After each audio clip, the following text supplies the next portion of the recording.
Jake Morrison was eating his dinner when the alarm started screaming. He dropped his fork and ran to the control room at NORAD. The big screens showed something that made his heart stop. Huge ships were hanging in the sky over every major city. On Earth, the ships were massive. Each one was as big as a city block. They just appeared out of nowhere, like someone had turned on a light switch. One minute the sky was empty, the next minute it was full of alien spacecraft. "Sir, we're getting reports from around the world," said Lieutenant Amy Foster. Her voice was shaking. "They're over New York, London, Tokyo, Moscow. Every major city has at least one ship." Jake stared at the screens. He had trained for this moment his whole career, but now that it was happening, he felt like a child. The ships were dark gray and shaped like triangles, and no lights, no sound, nothing. They just hung there like death itself. President Lisa Carter was on the secure line within minutes. "Jake, tell me what we're looking at," she said. "Ma'am, we have what appears to be an alien fleet positioned over major population centers worldwide. They appeared simultaneously at 1900 hours Eastern Time." The president was quiet for a moment. Jake could hear people talking in the background. Finally, she spoke again. "Is any communication from them?" "Not yet, ma'am. But wait. ... Jake looked at Amy, who was pointing at her screen. "Ma'am, we're getting something now." The alien message came through every radio, television, and internet connection on Earth at the same time. The voice was strange, like metal scraping against stone, but the words were clear English. "People of Earth, we are the Zephyrian Collective. We have conquered 17 star systems. Your world is now ours. You have 12 hours to surrender. Completely. If you refuse, we will destroy every living thing on your planet. Do not resist. Resistance is pointless." The message repeated in every language on Earth. Then the ships went silent again. Jake felt his hands shaking. Round him, the control room was chaos. People were shouting, phones were ringing, and red lights were flashing everywhere. Couldn't move. Just stared at the screens showing those terrible ships hanging over his world. Dr. Alex Bennett arrived at NORAD 2 hours later. He was Earth's top expert on alien life, though until today that had been mostly theory. He looked tired and scared, but his eyes were sharp. "What do we know about them?" President Carter asked over the video link. She had called together leaders from every major country. Jake could see them all on the screen, looking just as scared as he felt. "Not much," Alex said. "But I've been studying the message, the way they speak, the words they use. They think. We're primitives. They expect us to just give up without a fight." "Maybe they're right," said General Marcus Cole, who had just arrived from the Pentagon. "Look at those ships. You don't even know what weapons they have." Jake was studying the tactical displays. The ships weren't moving, but they were scanning. Every few minutes, beams of light would sweep across the cities below. They were studying human defenses, looking at military bases, counting weapons. "They're doing reconnaissance," Jake said. "They want to know what we can do before they attack." "That's good," said Nina Walsh, joining the call from Silicon Valley. She ran one of the biggest tech companies in the world. It means they're not sure about us. If they were completely confident, they would have attacked already. President Carter nodded. "What about our defenses? What can we actually do against them?" General Cole looked grim.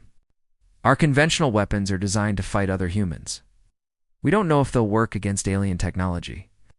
But Jake was thinking about something else. He remembered all the classified projects, all the secret weapons that most people didn't know about. Humanity had been preparing for war for thousands of years. Maybe not against aliens, but against each other. And humans were very, very good at war. "Ma'am," Jake said, "we need to contact every military base, every research facility, every defense contractor. We need to know exactly what we have. You think we can fight them?" the president asked. Jake looked at the screens again. The ships were still there, dark and threatening. But something inside him was changing.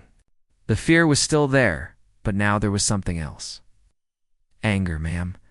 Humans have been fighting wars since we lived in caves. We've gotten very good at it. These aliens, they think we're going to roll over and die. They're about to learn something about humanity." Around the world, the same conversation was happening.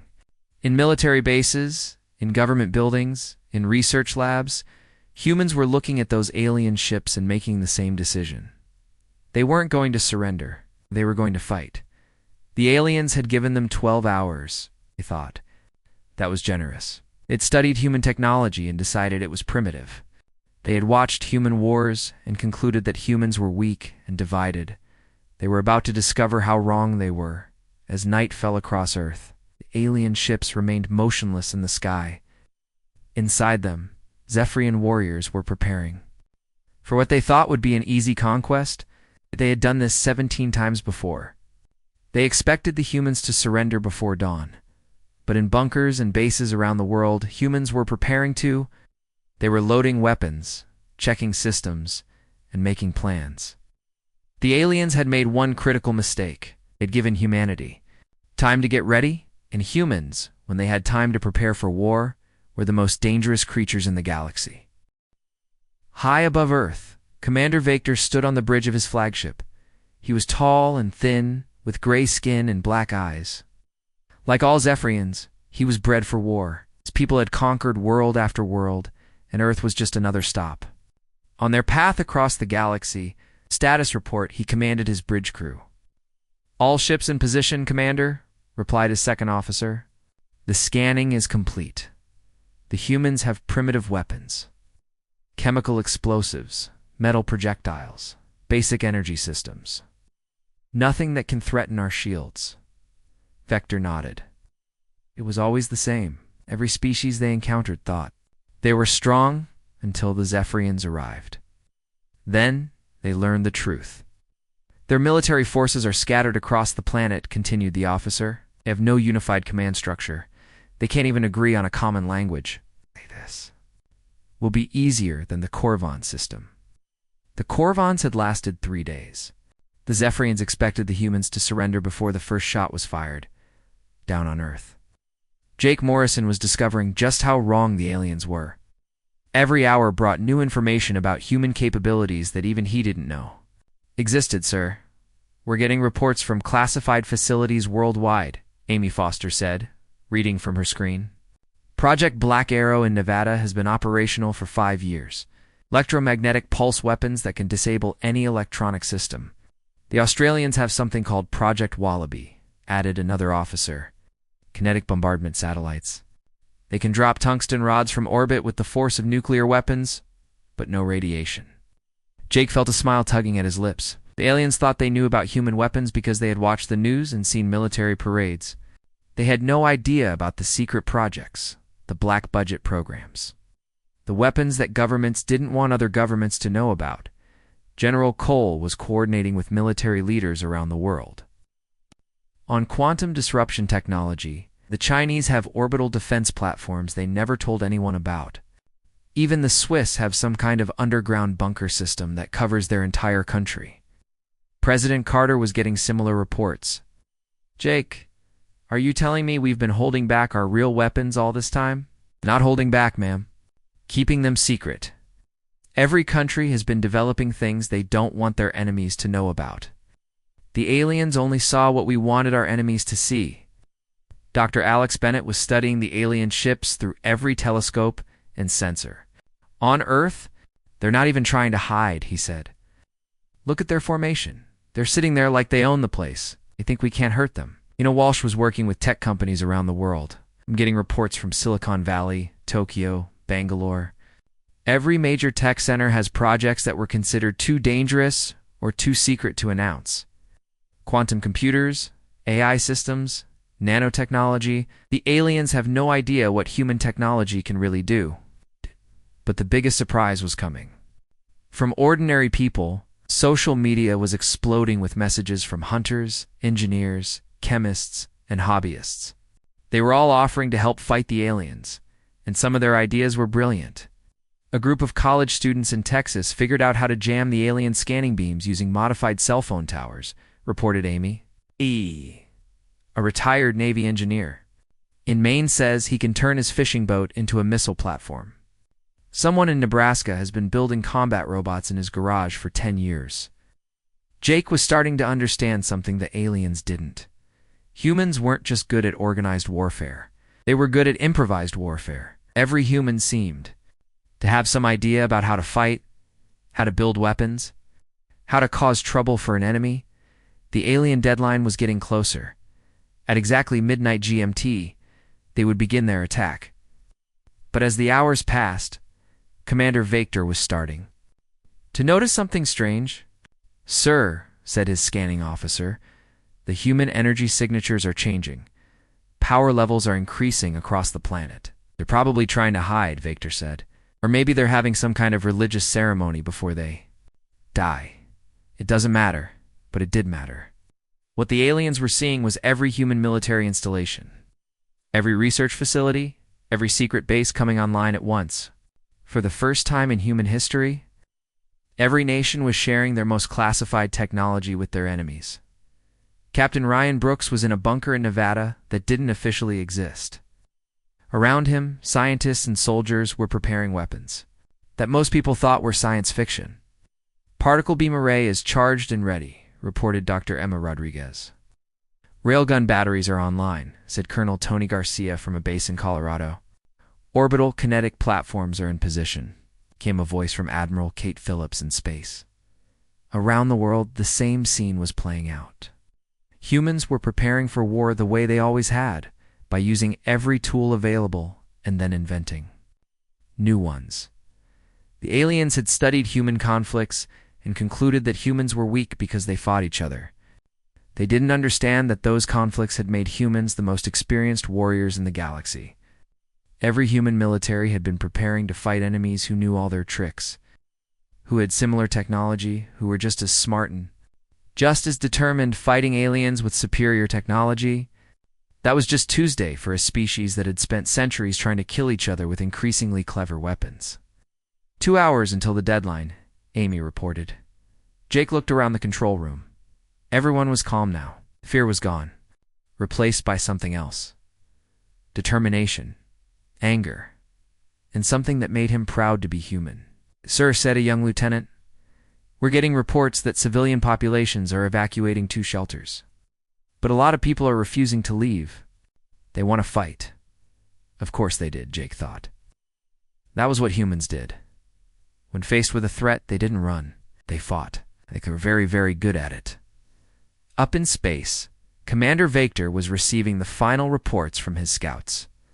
Everything looked normal. The humans had some weapons, but nothing that could threaten Zephyrian shields. Their military was weak and divided. This would be over quickly. He had no idea that he was about to attack a species that had spent 10,000 years perfecting the art of war. The Zephyrians were about to learn why humans were the most dangerous creatures they had ever encountered. The countdown began. In less than 2 hours, the war would start. The aliens expected it to last. Until dawn? They were wrong about that too. At exactly midnight GMT, the alien attack began. Beams of purple energy shot down from the ships, hitting military bases and government buildings. The Zephyrians expected to see explosions, panic, and surrender. Instead, they got the fight of their lives. The first surprise came from Lieutenant Colonel Sam Turner in Germany. His base took a direct hit from alien energy weapons.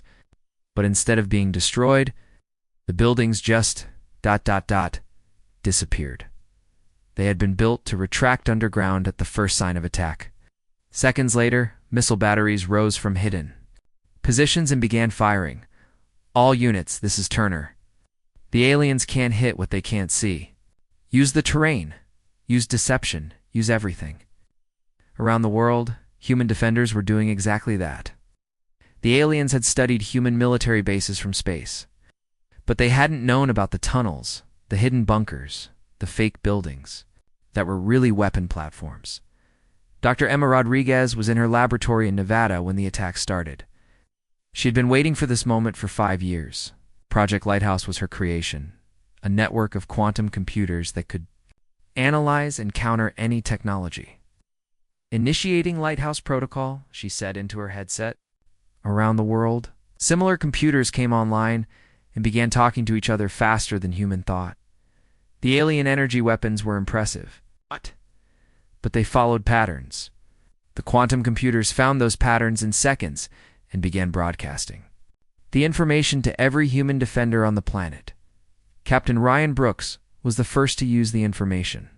His railgun installation fired tungsten rods at 17,000 miles per hour directly at the nearest alien ship. The aliens' energy shields were designed to stop energy weapons and plasma bolts, but they did nothing against chunks of metal. Moving at hypersonic speed, the tungsten rod punched through the alien shield like it wasn't there, tore through the ship's hull, and came out the other side. The ship exploded in a ball of fire that lit up the Nevada desert. "First kill confirmed," Ryan reported. "Kinetic weapons are effective against their shields." That was all human forces needed to hear.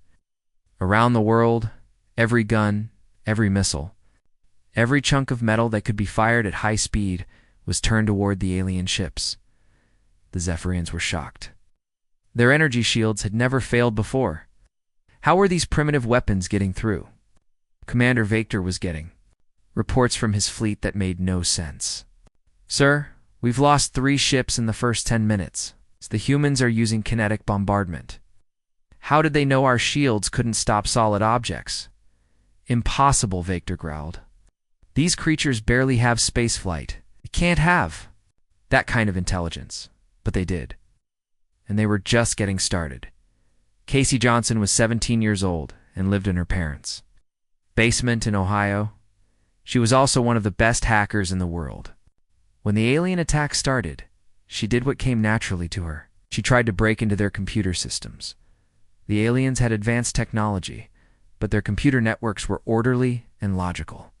Human computer systems were chaos, full of patches, workarounds, and crazy code that barely worked.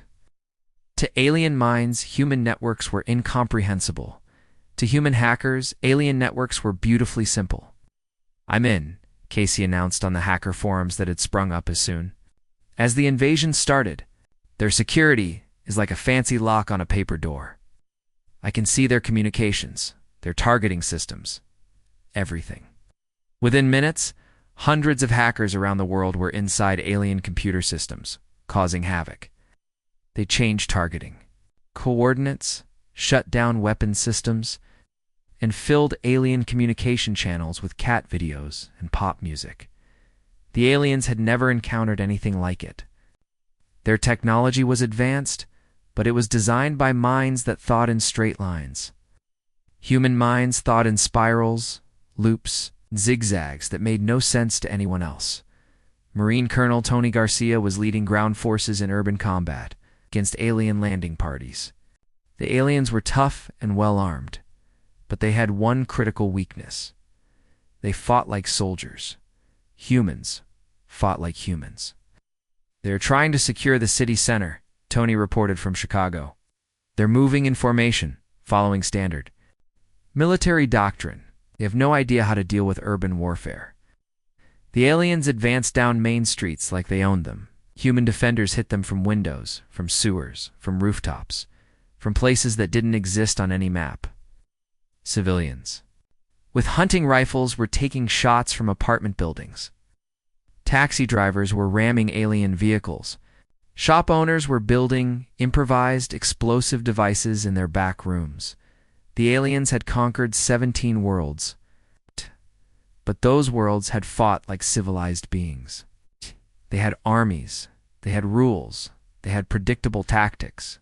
Humans didn't fight like civilized beings. They fought like humans, which meant they fought dirty, crazy, and without any rules at all. Dr. Chris Adams was in a laboratory in California when he made the discovery that changed everything. He was analyzing alien technology when he noticed something strange about their power systems. "They're using quantum resonance," he told Nina Walsh over a secure line. "Everything they have runs on the same frequency. If we can disrupt that frequency, we can shut down their entire fleet," Nina finished. She was already running calculations on her quantum computers. "How do we generate that kind of interference? Every power plant on Earth, if we can coordinate them all to broadcast on the same frequency, ... It was impossible. Every power grid on the planet was different.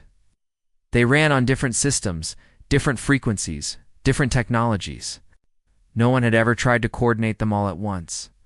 But humans had built a global communication network out of incompatible pieces. They had put people on the moon using computers less powerful than a modern calculator. Humans specialized in making impossible things work. Within 30 minutes, power plant operators around the world were reconfiguring their systems. Nuclear plants, hydroelectric dams, solar arrays, wind farms, even coal plants were all being modified to broadcast a specific quantum frequency.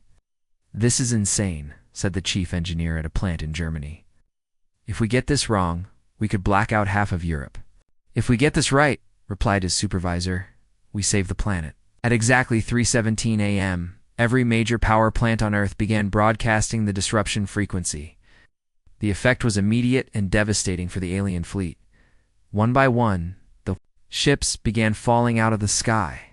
Their engines died, their weapons shut down, their life support systems failed. The great Zephyrian fleet, which had conquered 17 star systems, was brought down by humans working together for the first time in history. Commander Vector watched in horror as his flagship's systems failed around him. "How is this possible?" he screamed. "They're primitives. They barely have interstellar communication." But that was exactly why they had one.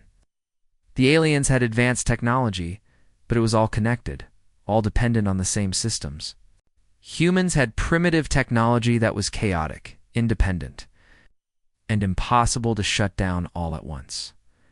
When the alien ships crashed, human forces were waiting for them. Not just military forces, but ordinary people with extraordinary determination.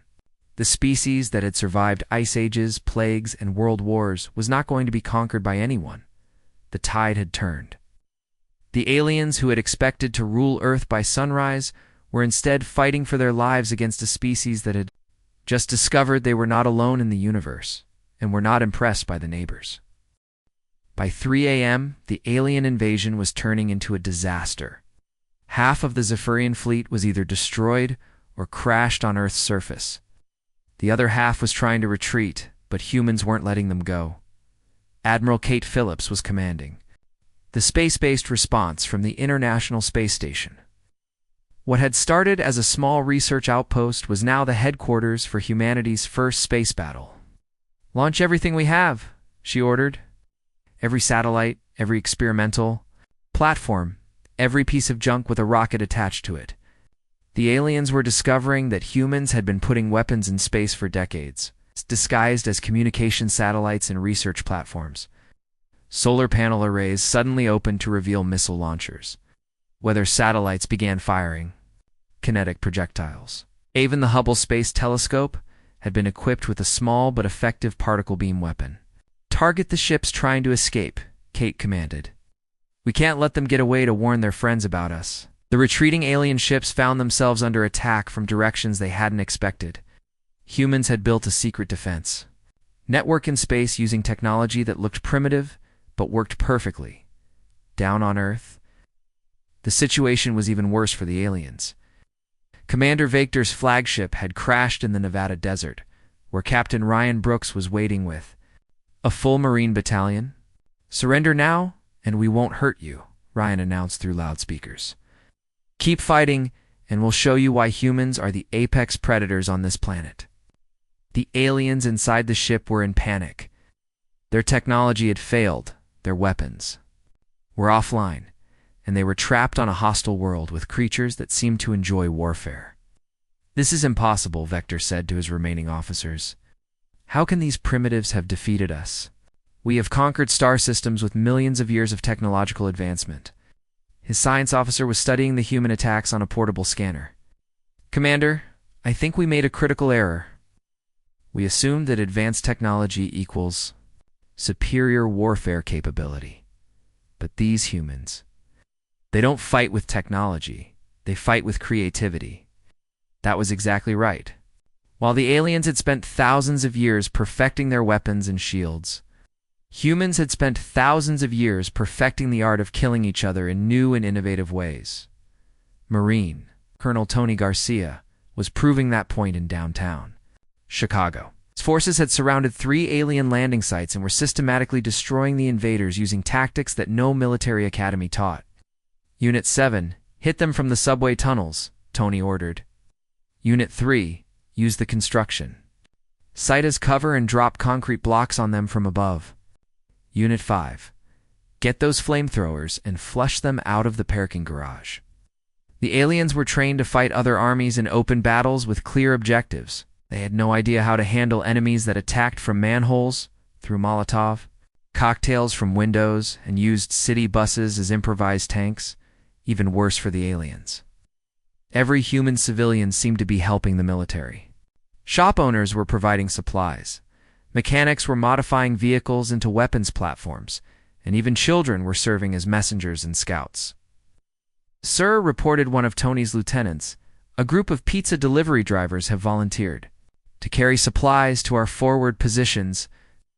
They say they know every shortcut in the city," proved, Tony said without hesitation, and asked the local gang leaders if they want to help. "They know urban warfare better than we do." In New York, something even more remarkable was happening. The alien ship that had been positioned over Manhattan had crashed into Central Park, and the entire city was mobilizing to deal with the survivors. Police officers, firefighters, taxi drivers, hot dog vendors, Wall Street executives, and Broadway actors were all working together to hunt down the alien soldiers. The city that never slept had become the city that never stopped fighting. Detective Mike Chen was coordinating civilian volunteers from his precinct house. "Okay, listen up. The aliens are tough, but they don't know the city. We do. Use the subway. Tunnels, use the rooftops. Use every dirty trick you can think of." A hot dog vendor raised his hand. "I got a cart full of propane tanks. Can I make bombs out of them?" "Absolutely," Mike replied. "Just don't blow yourself up. We need every person we can get." The aliens were learning that humans didn't just have soldiers. Every human was a potential warrior. They all seemed to have different ideas about how to fight. Dr. Chris Dadams was having the time of his life in his California laboratory. The quantum frequency disruption had worked perfectly, but now he was analyzing captured alien technology and finding ways to turn it against its creators. "Nina, you're not going to believe this," he said to Nina Walsh over their secure connection. "Their weapon systems are incredibly advanced, but they're all designed the same way. If I can crack the control codes for one weapon, I can control all of them." "How long do you need?" Nina asked. She was coordinating with tech companies around the world to support the war effort. "Give me 2 hours and I'll have every alien weapon on the planet firing at each other instead of at us." Nina smiled. "You have 1 hour." Getting reports that more alien ships are coming from deep space. "We need to finish this battle before the next one starts." Around the world, humans were showing the aliens exactly why their species had survived every disaster Earth could throw at them. They were adaptable, creative, and absolutely ruthless when their survival was at stake. In Australia, Aboriginal hunters were tracking alien soldiers through the outback, using skills that were 50,000 years old. In Russia, Siberian trappers were setting snares for alien scouts. In Africa, Maasai warriors were using traditional spears enhanced with human technology to hunt down crashed alien pilots. The aliens had expected to fight a unified human military with predictable tactics. Instead, they were facing hundreds of different human cultures, each with their own way of warfare, all united by one simple goal: kill the invaders. Commander Victor was beginning to understand the magnitude of his mistake. His people had studied human wars and concluded that humans were weak because they fought each other. They hadn't realized that those wars had taught humans how to fight anyone, anywhere, using anything. "Sir," his communications officer reported, "we're receiving surrender requests from 40% of our remaining forces. They're surrounded and running out of ammunition. And the others?" "The others are dead, sir." Victor looked at the tactical display showing the positions of his fleet. In 6 hours, the mighty Zephyrian collective had been reduced to scattered survivors hiding on a planet that was actively trying to kill them. "Open a communication channel to the human leadership," he ordered. "Sir," his officer asked in surprise. "Do it," Victor snapped. "Before they decide to hunt down our homeworld and return the favor," the message went out on all frequencies. "Human leadership. This is Commander Victor of the Zephyrian Collective. We wish to discuss terms for our withdrawal from your system." The response came back immediately from President Carter. The only terms are unconditional surrender. You started this war, we're going to finish it. As the sun began to rise over Earth, the alien invasion was ending not with humanity's surrender, but with the complete defeat of a galactic empire that had never lost a battle. The aliens had made the mistake of attacking a species that considered warfare an art form. They were about to learn that.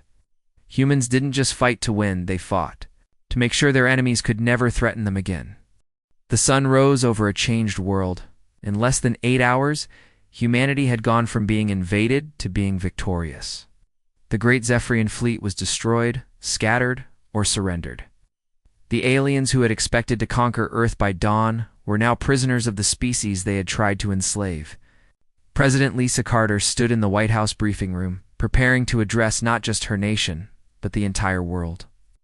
Behind her, on a large screen, was the image that would define this new era, Commander Vector. The proud alien warrior, sitting in chains. "My fellow humans," the president began, 12 hours ago. "We were attacked by an alien empire that had conquered 17 star systems. Today, that empire no longer exists as a threat to anyone." Around the world, people were watching the broadcast. While cleaning up the debris of the shortest war in human history, in some cities, alien ships had crashed into buildings. In others, the only sign of battle was scorch marks on the ground where energy weapons had fired. But everywhere, humans were working together in a way they never had before. The invasion had done something that no human leader had ever accomplished. It had united the entire species against a common enemy. Jake Morrison was in the NORAD control room, coordinating the final cleanup operations. The screens that had shown alien ships 12 hours ago now showed human forces securing crash sites and processing alien prisoners. "Sir," reported Amy Foster, "we have confirmation that the last alien ship has been captured. Total enemy casualties, 47,000. Total human casualties, less than 3,000. Jake shook his head in amazement. The aliens had come to Earth expecting easy conquest. Instead, they had run into a species that had spent 10,000 years learning how to kill each other efficiently. Fighting aliens was almost relaxing compared to fighting other humans. Dr. Alex Bennett was in a secure facility outside Washington, interviewing captured alien officers. What he was learning was changing everything humans thought they knew about the galaxy. "Tell me about the other worlds you conquered," Alex said to a Zephyrian captain named Zekalon. "They were civilized," Zekalon replied. His voice was bitter with defeat. "They had armies, they had rules, they had honor. When we arrived, they fought us properly. In space, in organized battles, with weapons designed for war, and they lost. Of course they lost. We had superior technology, superior numbers, superior tactics. But you..." Zekalon looked at Alex with something like fear in his black eyes. "You don't fight like civilized beings. You fight like predators." Alex nodded. "Because that's what we are. Every species on Earth that survived did so by learning to kill or by learning to hide. Humans learned to kill everything, including each other. We're the apex predator of a planet full of apex predators." In another part of the facility, Colonel Danny Roberts was overseeing the analysis of captured alien technology. And engineers were swarming over the crashed ships like ants, taking apart everything they could find. "The good news," Danny reported to the president, "is that their technology is incredibly advanced. The bad news is that it's not magic. We can understand it, we can copy it, and we can improve it." Dr. Amy Foster was working with a team of physicists to reverse engineer alien power systems. "Their energy generation is about 1,000 years ahead of ours," she said, "but their computer systems are actually more primitive than ours in some ways. They never developed the kind of chaotic, adaptive networks that we use. Their systems are too organized." That was becoming a common theme. The aliens had advanced technology, but they had developed it in a peaceful, orderly way. They had never faced the kind of evolutionary pressure that forced constant innovation and adaptation. Humans had been fighting wars against each other for millennia. Every generation had to develop new weapons, new tactics, new defenses against enemies who knew all their old tricks. The result was a species that was incredibly good at warfare and incredibly good at rapid technological development. Nina Walsh, was already working with tech companies around the world to integrate alien technology into human systems. "We can have faster-than-light communication within a year," she told the president. "Faster-than-light travel within 5 years. The aliens just gave us 1,000 years of technological advancement." But the most important discoveries were being made by ordinary humans. Casey Johnson, the 17-year-old hacker who had broken into alien computer systems, is now helping to decode their databases. "They have star charts," she announced excitedly. "Maps of the entire local galaxy, and lists of other species, other civilizations." "Hostile species?" asked Jake. "Some of them. Most of them are just scared. The Zephyrians were like the neighborhood bullies, picked on everyone, and everyone was too afraid to fight back." That was when the messages started coming in. Radio signals from dozens of star systems, all directed at Earth. Some were messages of gratitude from species that the Zephyrians had oppressed. Others were warnings from species that were afraid of what humans might do next. Dr. Chris Adams was analyzing the signals when he made a disturbing discovery. "President Carter, you need to see this. We're getting a message from something called the Galactic Council. They're offering to make Earth a member." "That's good news, isn't it?" The president asked. "Maybe. But they're also asking us to limit our military expansion and agree to something called the Civilized Warfare Protocol. I think they're scared of us." President Carter looked at the message on her screen. The Galactic Council was a group of advanced civilizations that had been cowering in fear of the Zephyrians for centuries. Now, they were afraid of the species that had defeated the Zephyrians in a single night. "What do you think we should tell them?" she asked her advisors.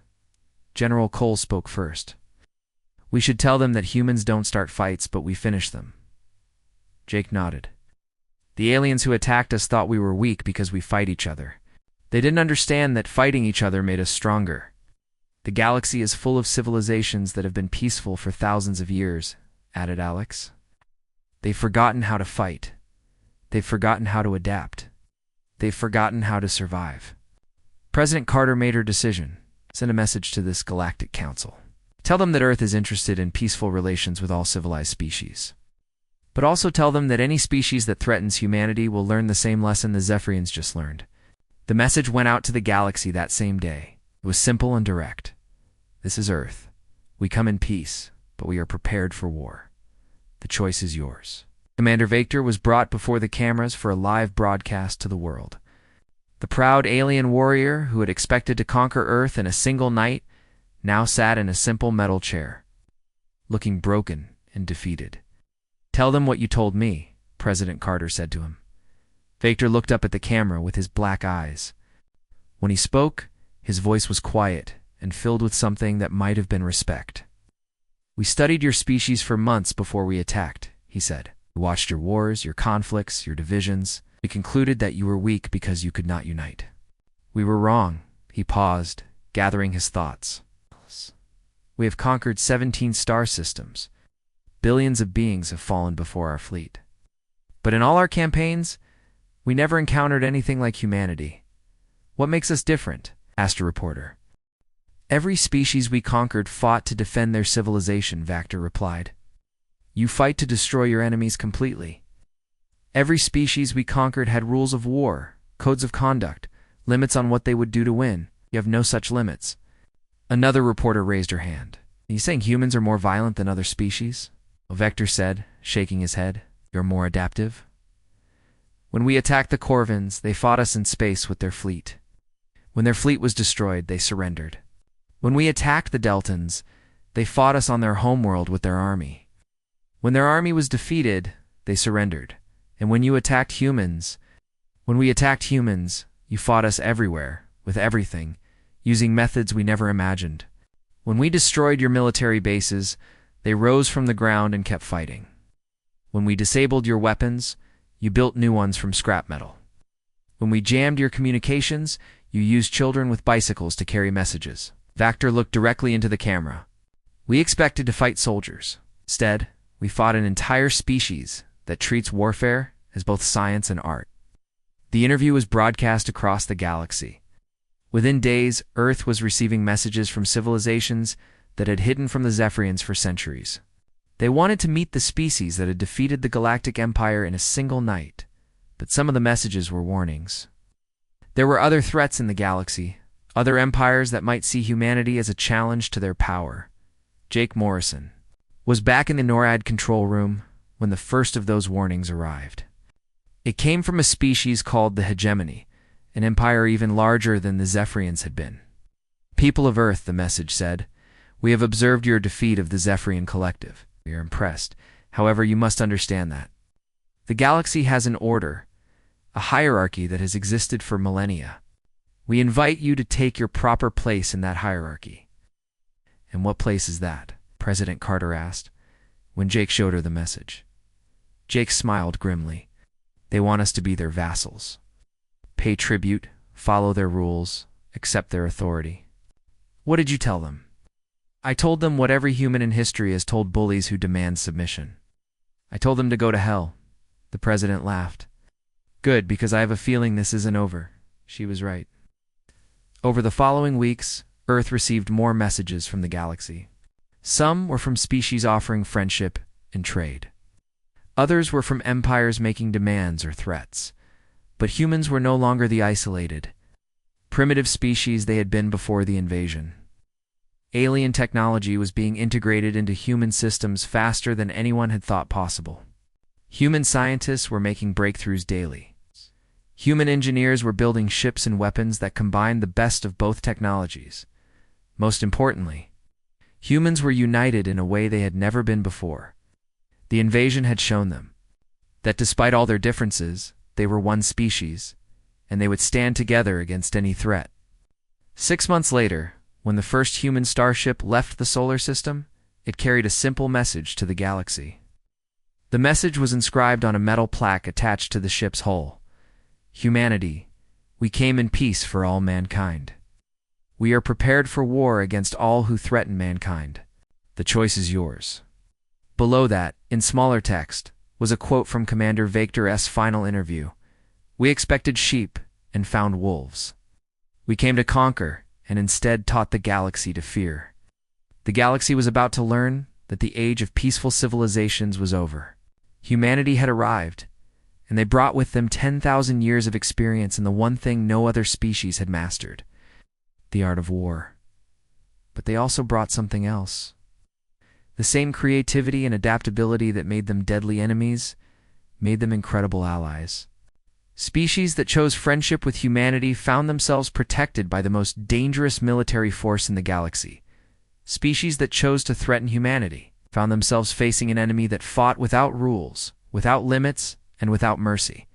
The Zephyrian invasion had lasted one night. It had ended with the destruction of a galactic empire and the birth of a new age, an age where humans walked among the stars, carrying with them the same message they had always carried: "We come in peace. But if you want war, we wrote the book on it."